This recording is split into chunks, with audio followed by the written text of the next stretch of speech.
Matthew Sanders says any possibility that the Fred and Aiyuk fight was some kind of no. He baited Aiyuk for no.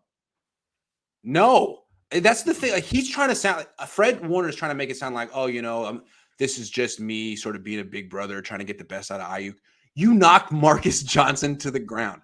It had nothing to do with Aiyuk. It did have everything to do with Aiyuk actually, because Aiyuk was the one standing up for the offense, and Warner knew it. So what happened was when he knocked Marcus Johnson over, he immediately looked at Aiyuk like, "What are you going to do about it?" Okay. Here's the thing that gets lost in the shuffle. Everyone talks about the fight between Aiyuk and Warner. What about Marcus Johnson? Marcus Johnson's on the ground. So it's not funny. Marcus Johnson's on the ground, didn't get up right away. He was shaken up. And that's why Aiyuk was right. You don't do that to your teammates. It doesn't matter if you're the captain or everyone thinks you're a good guy.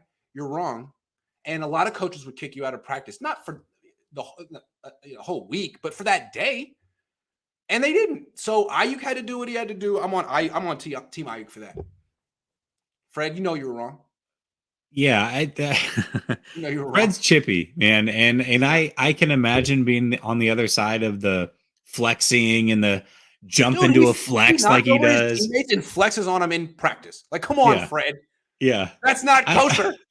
I can imagine that would get a little annoying. Yeah, he's the only guy who does stuff like that. Honestly, knocks over his own teammates and flexes on them. If you knock over your teammate, you're supposed to be like, "Oh, my bad. Let me help you up." We don't do that in practice. He's like, "Yeah, get some." I'm like, "Oh man, come on, Fred. Come on." But see, the thing is I think I understand it because I feel like Fred's doing that for himself. Like he's not doing it to try to be a jerk. He's trying to get himself up.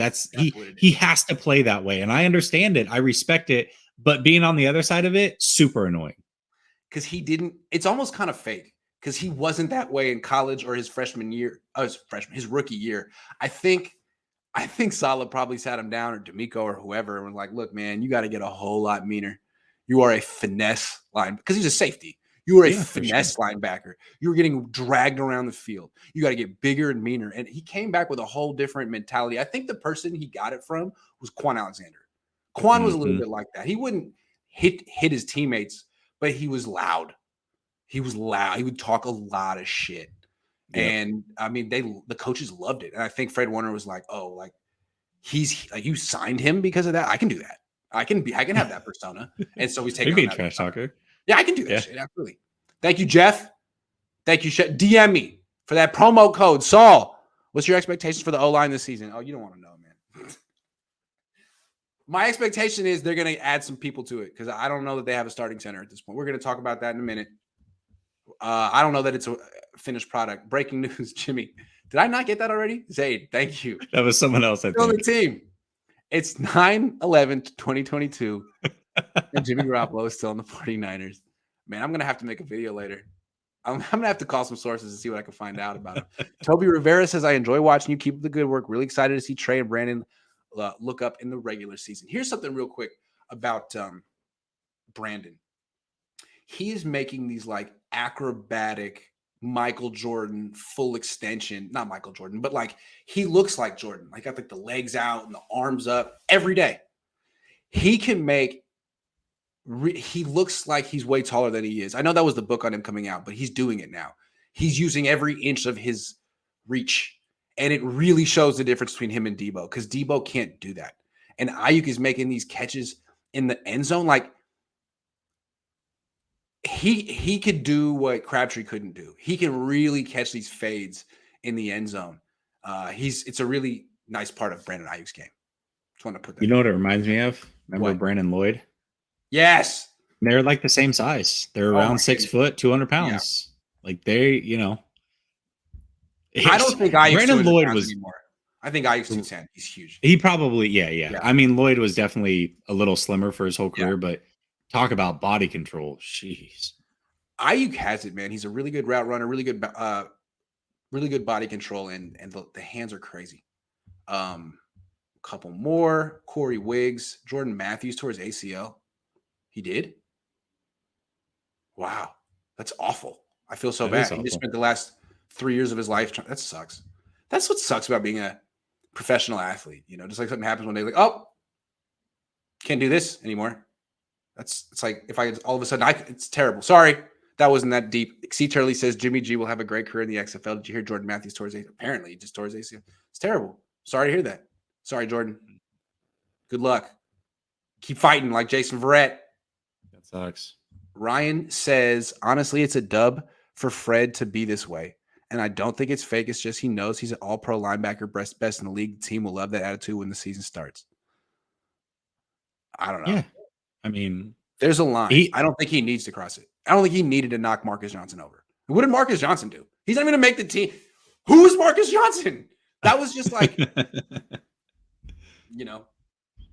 crossfire. Like, dude, I don't know. I don't know. I don't like it. I think Aiyuk's balling out, so it worked. I never said anything, but the fact that Aiyuk is so pissed, I'm like, yeah. Say something, Brandon. Tell him. I'll be right behind you. Listen, one thing I will say about Fred Warner is it seems like he does know how to get the best out of his teammates, because he was a big catalyst, it sounds like, for Trey taking a lot of chances in practice and kind of turning it around towards the tail end of last year. And then he's been talking a lot of crap to Aiyuk. Aiyuk, I may be wrong, but I feel like he started out a little slow. And I feel like you talked about how, man, like this is supposed to be the year that he breaks out. I'm not necessarily seeing it. Well, you're seeing it now. And a lot of that has to do with that little rivalry. So say what you want, but it works.